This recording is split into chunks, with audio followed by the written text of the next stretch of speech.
जहां एक तरफ आधा पाकिस्तान पानी में पहुंच चुका है और हालात ऐसे बने हैं कि जनरल बाजवा ने दुनिया भर से भीख मांगना शुरू कर दिया है। बिल्कुल लाइव आकर उन्होंने दुनिया से मदद मांगनी शुरू कर दी है। तो वहीं इन सब के बीच में पीएम शहबाज शरीफ के खिलाफ क्यों बड़ा बवाल हो गया, ठीक उसकी यात्रा के दौरान ही। यहां तक कि 100 लोगों को पाकिस्तान ने आतंकवादी बता दिया। जानेंगे क्या है मामला, पाकिस्तान में क्या कुछ चल रहा है। तो वहीं दूसरी तरफ भारत 30 ट्रिलियन डॉलर की अर्थव्यवस्था वाले देश की तरफ बढ़ा और इसका दावा अब अमेरिका कर रहा है सही। जानेंगे अमेरिका के साथ कैसे भारत इस लक्ष्य को प्राप्त कर रहा है। एकदम से एक बहुत बड़ी हलचल मचा दिया है भारत ने। आइए जानते हैं इन खबरों को विस्तार से। पाकिस्तान में बाढ़ है, ये शुरुआती दिनों में ऐसा लगा जैसे कि आई गई वाली बात है। हो सकता है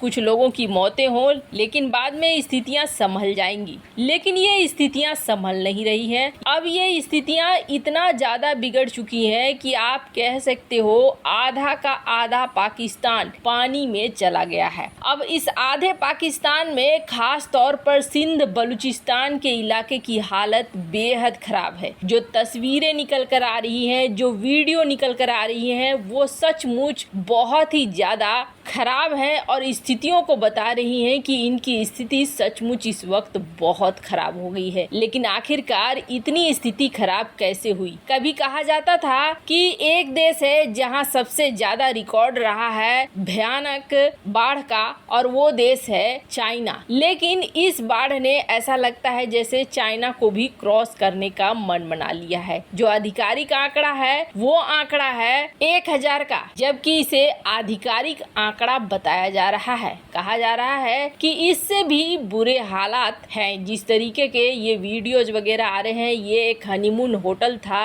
और इस हनीमून होटल को आप टूटते हुए देखेंगे। बड़ा अजीब तरीके से ये पूरा का पूरा होटल धराशायी हो जा रहा है। और इसी तरह से ये नज़ारे सिर्फ एक जगह के नहीं है, बल्कि पाकिस्तान में कई ऐसे जगह हैं जहां पर इसी तरह की चीजें हो रही हैं। बड़ी बड़ी बिल्डिंगें ध्वस्त हो रही हैं, पानी में बहाव के साथ कटकर निकल जा रही हैं। इसके अलावे जगह जगह पानी इतना ज्यादा घुस गया है कि लोगों को वहां से भागना पड़ रहा है। स्थिति इतनी खराब हो चुकी है, लोग अपनी जान बचाने के लिए सब कुछ छोड़कर इधर उधर भाग रहे हैं। स्थिति की भयानकता इससे अंदाजा लगाया जा सकता है। ये तस्वीरें सोशल मीडिया पर वायरल हो रही हैं, जिनमें दिख रहा है कि किस तरीके से पाकिस्तान बुरी तरीके से तबाह हो रहा है। और ये स्थिति अभी रुकने वाली नहीं है, क्योंकि कहा जा रहा है कि अभी बारिश का सिलसिला और भी लंबे समय तक चलेगा और इस लंबे समय में करीब सितंबर का महीना पूरा होगा। यानी कि स्थिति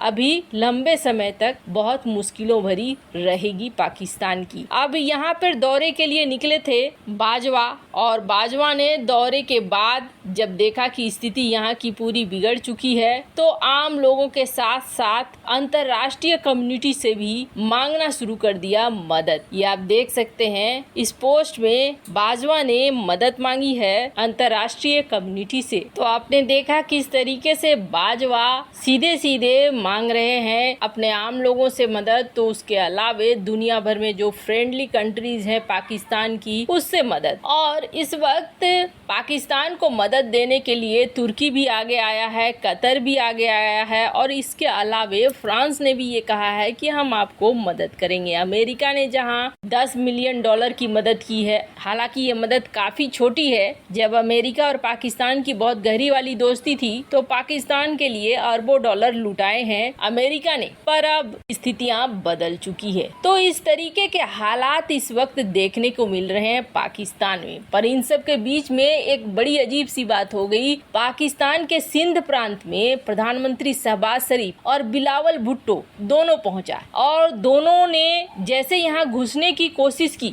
वैसे ही पुलिस कर्मियों पर हमला होने लगा, पथराव होने लगा।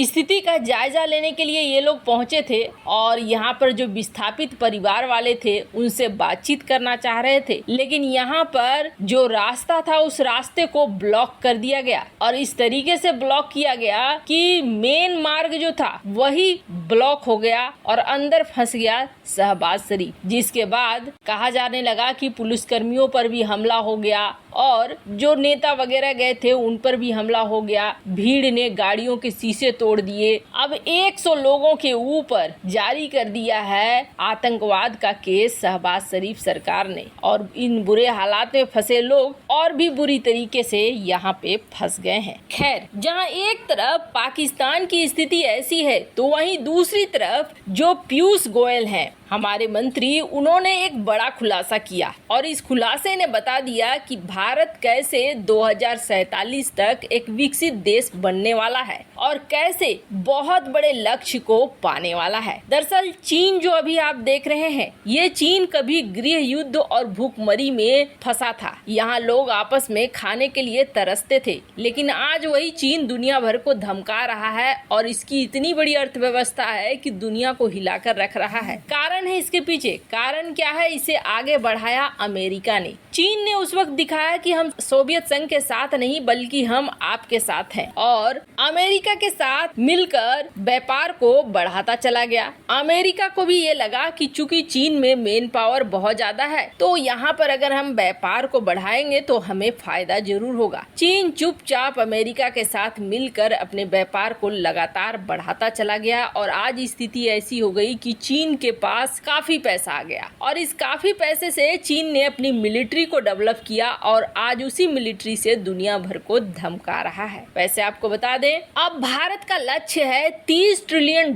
की अर्थव्यवस्था बनाना और इसमें सबसे ज्यादा सहयोग कर रही है अमेरिकी कंपनियां। अमेरिका का एक व्यापार समूह है जिसे कहा जाता है यूएस इंडिया बिजनेस काउंसिल और इसके अध्यक्ष हैं अतुल केशव। इनका कहना है कि कुछ ही दशकों में दुनिया की सबसे बड़ी आर्थिक ताकत के रूप में उभरेगा भारत और इसके लिए बहुत सारी अमेरिकी कंपनियां भारत में हिस्सेदार बनने को तैयार है। भारत को 2047 तक विकसित देश बनाने के प्रधानमंत्री नरेंद्र मोदी के सपने को अब व्यापारी समुदाय गंभीरता से ले रहा है और कहा जा रहा है कि भारत और अमेरिका के बीच अभी $150 अरब का व्यापार है, इसे बढ़ाकर $500 अरब तक पहुंचाया जाएगा। वैसे आपको क्या लगता है, क्या भारत इस लक्ष्य को पा सकेगा? कमेंट कर अपनी राय जरूर बताएं। जल्द मिलते हैं अगले वीडियो में नई खबर के साथ।